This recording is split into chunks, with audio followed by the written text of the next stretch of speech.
What's going on, ladies and gentlemen? Hello, welcome back to I guess another video. It's been 3 videos now. I actually uploaded 3 videos today. Can you believe it? I know, it's a miracle. That's all I can say, it's a miracle. I should know the German word for miracle. I've been learning this language. I'm gonna put more effort into it as time goes on, but I should know the word for miracle. I don't. Let's say if I can say I should know the word. Ich sollte dieses Wort wissen. Ich sollte dieses Wort wissen.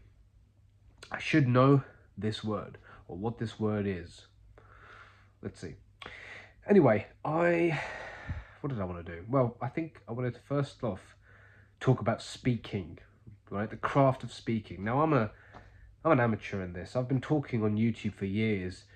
I've been making videos for years, actually. And I'm not going to lie, I maybe have gotten better. I think I've gotten better. I need to try and not speak too loud, actually. People are sleeping. But I think I've gotten better. It's just practice, really. Practice. I really want to start speaking in front of crowds and work on my ability to engage the crowd and my ability to communicate. But that being said, I just made 3 videos. Check them out, see what they're like. They're about Jesus, they're about the Third Reich, and about dark forces. There's a lot of content there that's been mismatched together. A lot of content that's been thrown together which is related to the main point, but it is kind of all over the place. At the same time, it's structured, right? I wrote down the script, I wrote down the videos, well, not the videos, I wrote down the script, I wrote down what I wanted to say in the video itself, I've got my pieces of evidence. And when you watch the video, you'll see maybe it lacks the flow. I mean, it's the first time I've done it, so it's probably dog shit. Pardon my French. It's probably dog poo. But yeah, well, I'm really messed up today. I woke up at like 4 p.m, so my brain is just not related to reality right now. I just feel like I'm not in the flow of life. But yeah, let's try and make it through. So speaking wise, yeah, writing down the videos, that's all great, that's all fine and dandy. But I found that the best speeches I've ever done in my life, the best talks I've done, have always come right from the heart. Like, whatever I feel in my heart, I've been able to communicate that, and it's come through with the body, with the vocal intonation. It's come through what I'm doing. It's come through everything, like the micro expressions, the way I've carried myself, the face, everything. It communicates through the heart. I don't think you can fake that. I think you can try your absolute best to fake it. I think you can learn all the techniques, you can learn all of these different ways that you can pronounce these words and memorize this and use your face in this face and use your vocal intonation high and low and do this and do that and all this rubbish. You know, all these politicians, that's what they do. They basically try and communicate that. I'm trustworthy, I'm confident, I'm strong, I'll take care of you, I care about you. You know, that's what they try and communicate, and it's maybe real, maybe it's not, I don't know. But they're trying to come across as authentic and genuine. And human beings love authenticity and genuineness because it means it's real. What does that mean? That means human beings love the truth because it's real. So like all great speakers, aim to speak from the heart and not from mechanical memorization or rote memorization. You can do the rote memorization thing, but it's the heart that speaks the loudest. That's what I really want to get better at. Oh God, I'm messed up. But yeah, talking one-to-one, that's the best way you can really do a speech. The second thing I wanted to talk about was my experiences in Germany. So there's 2 things, speaking and then Germany. I've always found Germany a fascinating place, okay? I'm not going to lie, I've studied the Third Reich my whole life, so I find the Third Reich fascinating. I find it a fascinating time in German history. As a spiritualist, or someone who is spiritual in nature, I find the nature of the Third Reich incredibly spiritual.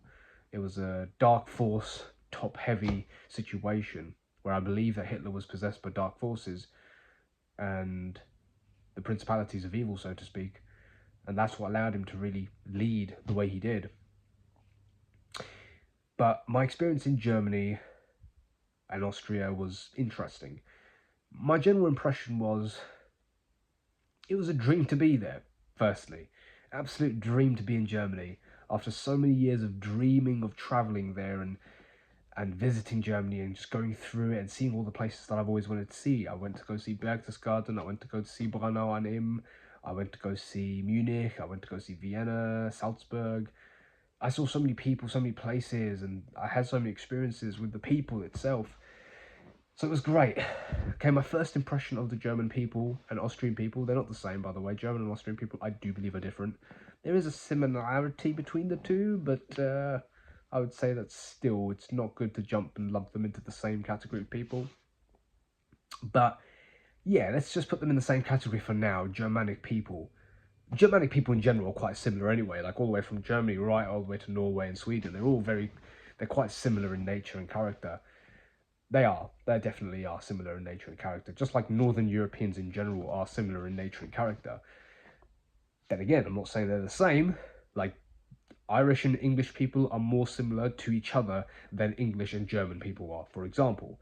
But then English and German people are way more similar to each other than, say, Spanish and German people. Then Spanish and German people, I would say, are more similar to each other than, say, Moroccan people. Then I'd also say Moroccan and Spanish people are way more similar to each other than, let's say, I don't know. Actually, you know what? I would disagree with that. I'd say Moroccan and Spanish people, they've got similarities, but German and Spanish people are more similar to each other than Moroccan and Spanish people, for sure. Yeah, I'd go with that. But yeah, my general impression of German people was, okay, pretty cold. Can definitely be cold, man. You can definitely feel really cold, and they're very logical. So, like, if there's no reason for the conversation, they're not going to have it. General niceties and feelings are not necessarily their strongest suit. They can be racist. They definitely can be racist and discriminatory. But at the same time, I experienced, if you are well-mannered, if you are polite, if you are good-natured, and you want to give and you make an effort to learn and respect their culture, they will give back. So I experienced that. I experienced being someone who is fascinated by their culture and fascinated by the German language. I found that I was treated well in certain situations where I made that apparent. If I went there and I didn't make that effort, I don't think I'd be treated as well. Above from that, and in addition to that, I just think that, yeah, it's just like any other country, really. They will give you what you give back. The energy that you bring to the table, they'll give it back to you. So I don't think there is anything more to it. I'm not done with Germany. I'm definitely going to visit Cologne. Sorry, my brain's in the toilet right now. I had so much sugar. I had this. I had that dangerous thing, man. So yeah, I had I'm not going to go Cologne. I'll be going to Berlin. And from Berlin, we'll see what I'll do next time.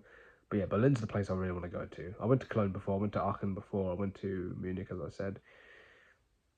But yeah, I'm not done with Germany, man. Where else do I want to go? I want to go Berlin, I want to go to Bremen, Hamburg, some places in East Germany. I've been advised not to go to East Germany, but who cares? I'll go to the former remains of Kaliningrad one day, inshallah. And I will go to Allenstein or Olsztyn in Poland, which also used to be Königsberg. Got a few things I want to go. Got a few places I want to visit. Really want to go to Königsberg due to the birthplace of Kant. I mean, come on. How can you not visit the birthplace of Kant? Berlin, Hamburg, Bremen, Dortmund. I've not been to Dortmund. I'll probably do a day trip in Dortmund. I haven't been to Erfurt. I've not been to Dresden. I really want to go to Dresden. That's the place I really do want to visit. And I want to practice my German language. I really want to practice my German language. I'm going to buy a Goethe course soon. And I will be going to Germany for sure again. And I will be practicing German more. But this time, less so fascination with the Third Reich and more with a open mind as to who the German people are, what they are now, and how I can revitalize, I suppose, love there. Because I found that there was a lack of love, quite a bit of lack of love there. I had a few incidents there. I mean, I had a few very memorable incidents in the 7 days I was there, which is, I'm so grateful to God for that.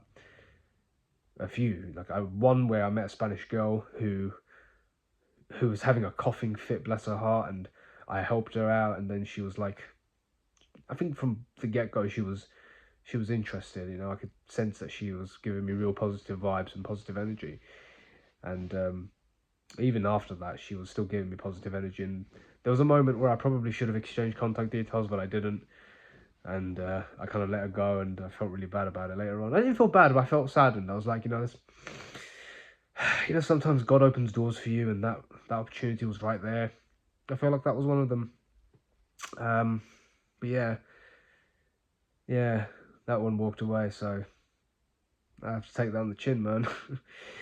But yeah, I got a chance to meet quite a few different people, got a chance to practice my German. I met a very hateful man.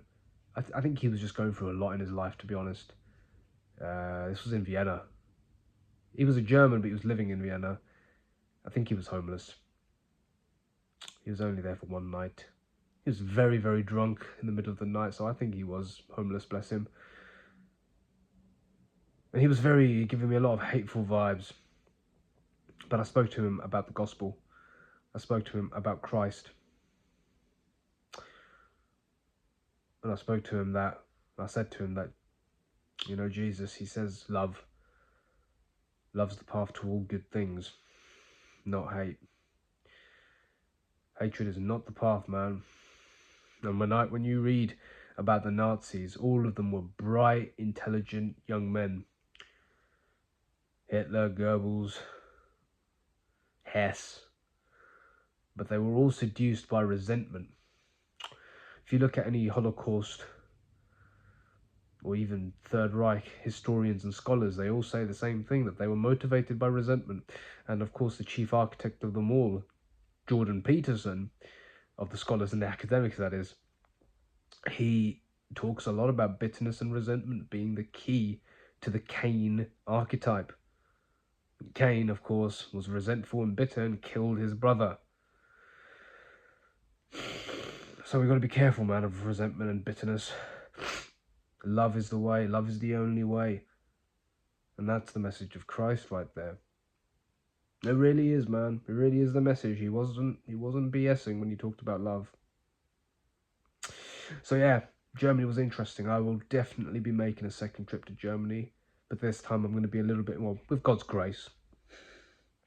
With God's grace, I'll be making a second trip to Germany, or third trip now. And I'll be writing more, I'll be reading more, I'll be talking about it more, and I'll be making some more memoirs about it. There's a lot to learn there for sure. Okay, so thank you for listening, thank you for watching, and I will see you in the next one, guys. Thank you. Bye.